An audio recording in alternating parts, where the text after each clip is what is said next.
ಜಮ್ಮು ಕಾಶ್ಮೀರದಲ್ಲಿ ಪಾಕಿಸ್ತಾನದಿಂದ ದಾಳಿಯ ಪ್ರಯತ್ನ ಆಗಿದೆ. ಇದಕ್ಕೆ ಭಾರತ ಪ್ರತ್ಯುತ್ತರ ಕೊಟ್ಟಿದೆ. ಪಾಕಿಸ್ತಾನದಿಂದ ಜಮ್ಮು ಕಾಶ್ಮೀರದಲ್ಲಿ ಭಾರಿ ದಾಳಿ ಆಗಿದೆ. ಜಮ್ಮು ಏರ್ಪೋರ್ಟ್ ಬಳಿ ಭಾರಿ ಸ್ಫೋಟದ ಸದ್ದು ಕೇಳ್ತಾ ಇದೆ. ಏರ್ಪೋರ್ಟ್ ಅನ್ನ ಗುರಿಯಾಗಿಸಿ ಪಾಕ್ ಡ್ರೋನ್ ದಾಳಿ ಮಾಡಿದೆ. ಹಾಗಂತ ಹೇಳಿ ಭಾರತ ಸುಮ್ಮನೆ ಕೂತಿಲ್ಲ.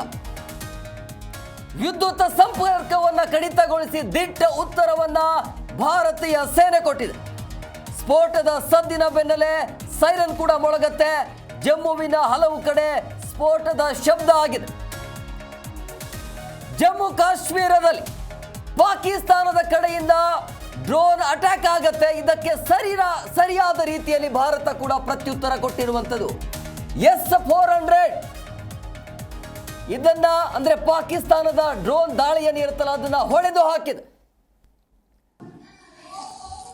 ಸಂಜೆ ಸುದ್ದಿಗೋಷ್ಠಿಯಲ್ಲಿ ಭಾರತ ಸೇನೆ ಮಹತ್ವದ ಮಾಹಿತಿಯನ್ನು ಕೊಡುತ್ತೆ.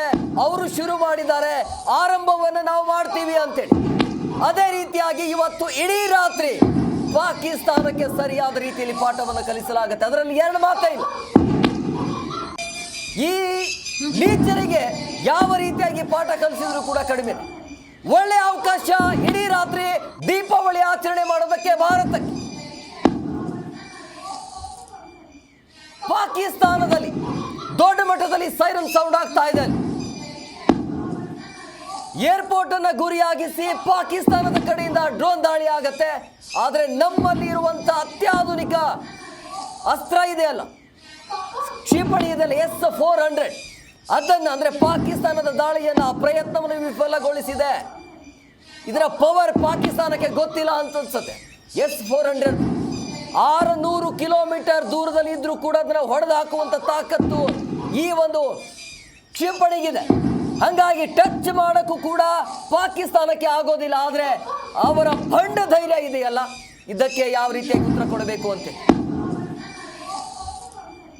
ಪಾಕಿಸ್ತಾನದಿಂದ ಜಮ್ಮು ಕಾಶ್ಮೀರದ ಮೇಲೆ ಗುಂಡಿನ ಸದ್ದು ಪದೇ ಪದೇ ಕೇಳಿ ಬರ್ತಾ ಇದೆ.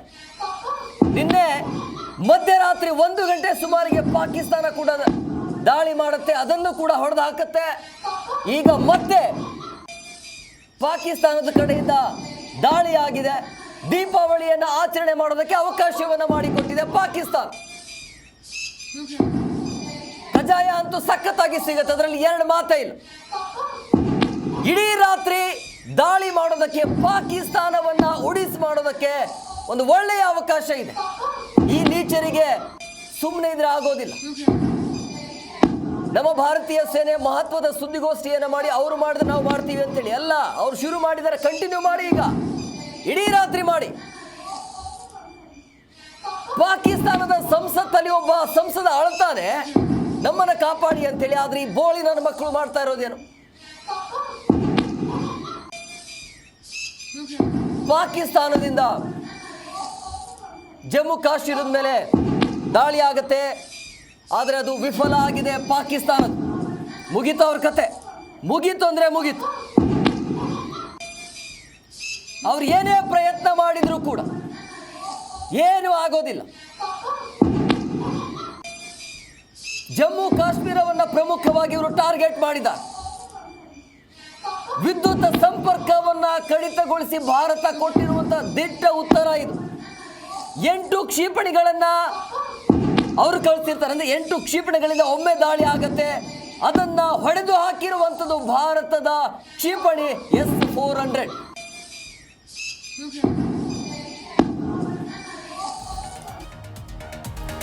ನೋಡಿ, ಜಮ್ಮು ಮೇಲೆ 8 ಮಿಸೈಲ್ ದಾಳಿ ಪಾಕಿಸ್ತಾನ ಮಾಡುತ್ತೆ.